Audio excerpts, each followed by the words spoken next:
তো বন্ধুরা আমরা চলে আসছি আজব গুহার ভিতরে। এই আজব গুহা কিন্তু আমার একদম পিছনে। এখানে একটা আস্ত মানুষকে কিন্তু এখানে শোয়ায় রাখা হয়েছে এবং সেই মানুষের মাথার ভিতর দিয়ে আমরা ভিতরে প্রবেশ করব।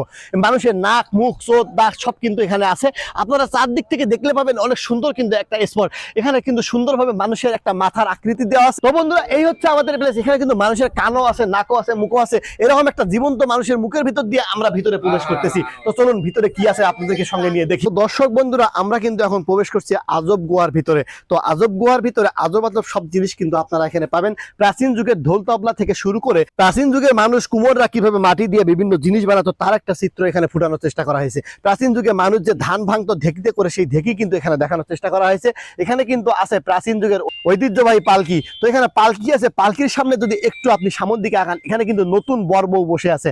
নতুন বর বউয়ের পাশাপাশি আপনি সামনে দেখতে পাবেন জেলে মাছ ধরছে। প্রাচীন যুগে গরুর মাধ্যমে জমি চাষ করা হতো, সেই লাঙ্গল